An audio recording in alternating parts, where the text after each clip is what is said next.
The truth that Allah brought through Ali's thought to save his flock. I got the keys to the lock, Drew Ali's all we got.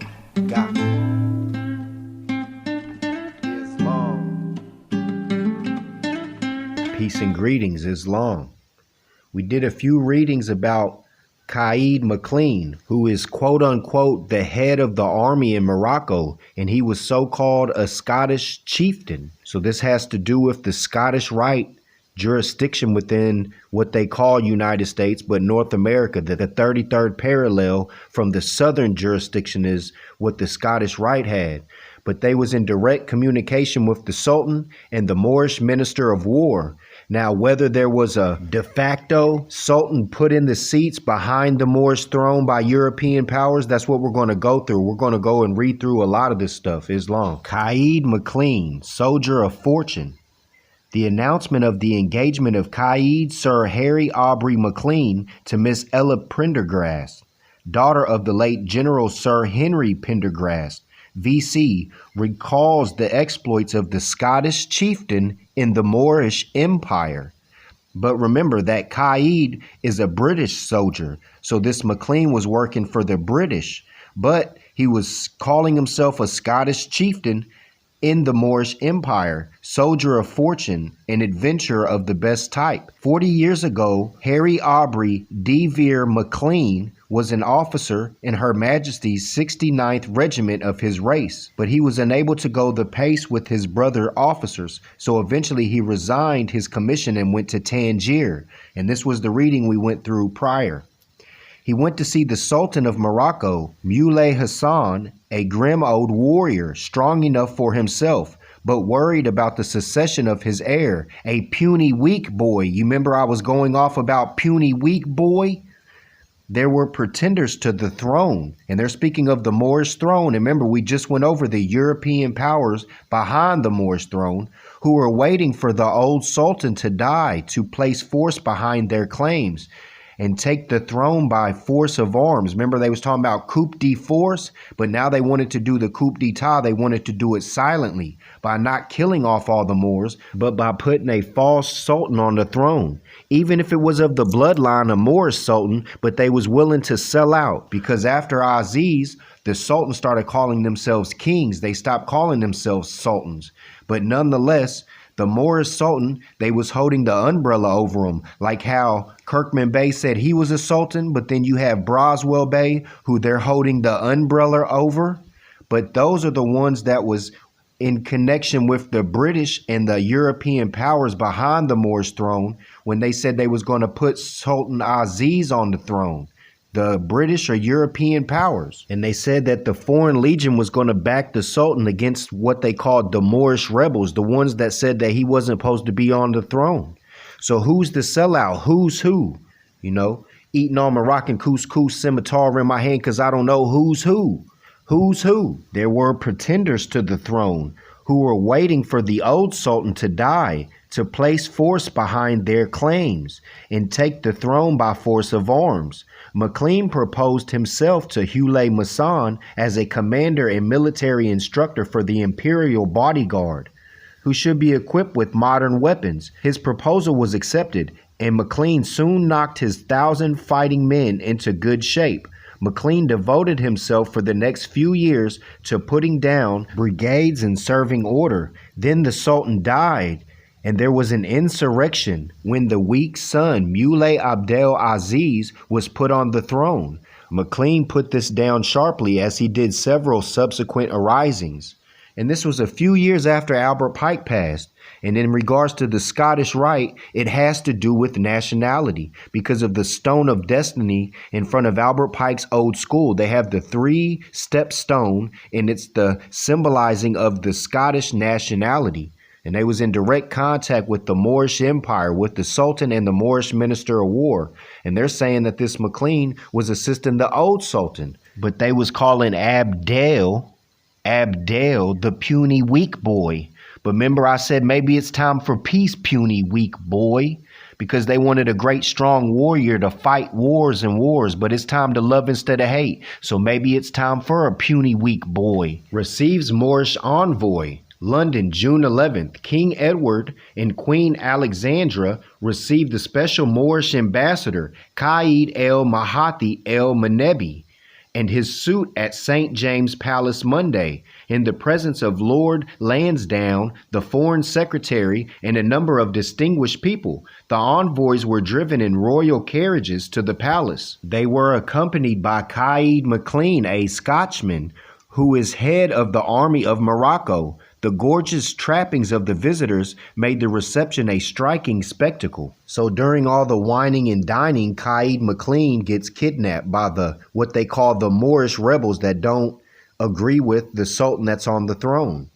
The British government has finally succeeded in bringing to a successful issue its negotiations with the bandits of Morocco, and they're talking about Rasul. But I need the other newspaper clipping. I got one where it says he's kidnapped by the Moors. Release of Kaid McLean, to return for which Great Britain will pay Rasul 100,000 and guarantee him protection and immunity from arrest. McLean has been held captive by the bandits for the past several months. You see, the British government's willing to give up 100,000 notes for him. So he's an agent. He's foreign agent within the Moorish Empire, and he's not of the good type either.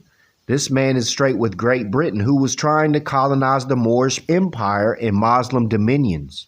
So this Scottish Rite was working with the British government, so he was an agent.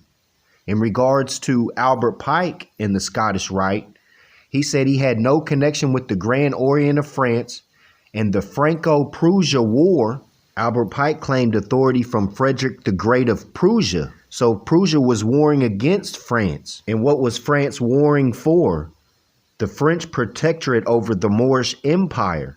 That means they slide in everybody. They get the Aboriginal indigenous to start getting used to and loving Mercedes-Benzes and sneakers and clothes and purses, and then they let them stay. And the Moors that don't like it and want to fight against the establishment of the French protectorate, you get ran to the hills, you get slandered all in the newspapers with avalanches of lies, etc. Islam, Moors. If you made it this far, Islam. Strangely, though, the United States figures in a unique way in the present, threatening disruption of the Sultan's empire, for it was this country that furnished France a long-looked for opportunity to inject itself into the affairs of Morocco, thus provoking Germany into warring mood and increasing the anxiety of both England and the much-troubled Russia over the outcome of possible difficulties between the French and Germans. It was the turning of the prows of the American war vessels toward the northern coast with a view of impressing Muley Abdul Aziz with this country's sincerity and its demands for the immediate release of its consular representative, Eon Perdicaris. So this was a different one, Eon Perdicaris, who had been boldly kidnapped to a fastness of the mountains of Morocco by Moorish brigades and held for ransom, that really developed what is now commonly spoken as the question of Morocco. It was this incident which disclosed to the world the fact of Muley Abdul Aziz's utter inability to cope with the prevailing outlawry among his subjects, and gave France that imagery right to undertake the task of pacifying Morocco and safeguarding foreigners. Now, see, we spoke about that in regards to United States or any nation can't interfere in other nations' affairs. However, they were saying that if an empire is abandoned, that the European powers have a right to come in if they're not doing things that are in harmony with all universal law. Years ago, the United States, annoyed by the piratical attacks made upon her shipping by the Algerians and Tripolitanians. I mean, if there was a Moorish sovereign edict saying that they recognize the U.S. banner and they can come onto the coast and do commerce and have refreshments, but they can't go no further than 2 miles onto the Moorish Empire, and they have to be accompanied by a Moorish guard. I'm just a little bit taken back because I didn't expect this demonstration to get this deep, and how the Perdicaris or whoever he connected with the kidnapping, because I was looking at the kidnappings for Kaid McLean, and then came across this because of the image of Muley Abdul Aziz. This is him in 1906, and that's where I was just reading this from. I just noticed it's 4:30 p.m.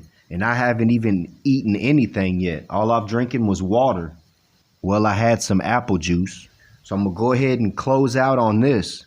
The Scottish Rite has to do with the Moorish Empire. Whether it's used the right way or wrong way, that's the decision of each bloodline. Neuralinks. What's up, Rami? Hey, what's on the hummer? On my square like cubics, use a drone to shoot down Cupid. I'll storm the Silicon Valley, making antenna to reach the lucid. Tats on the neck like crucibles, Neuralink. with broken fuses.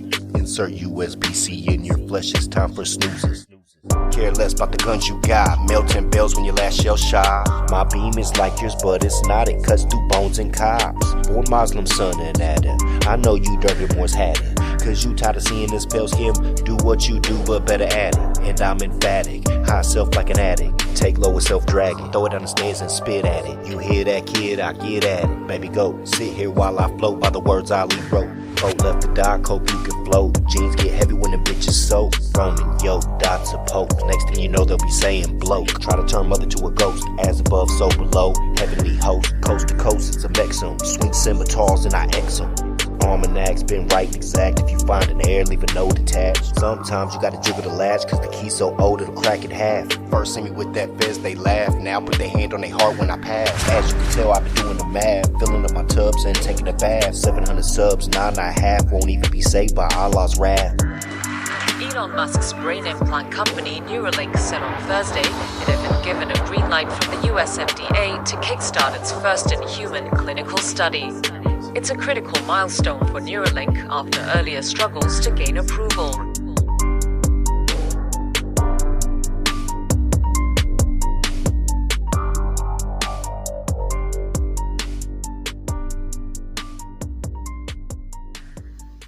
Peace and greetings. If you would like to view the Celtic troglodytes of the Moorish Magi ancestral study, go to the Cornish Temple.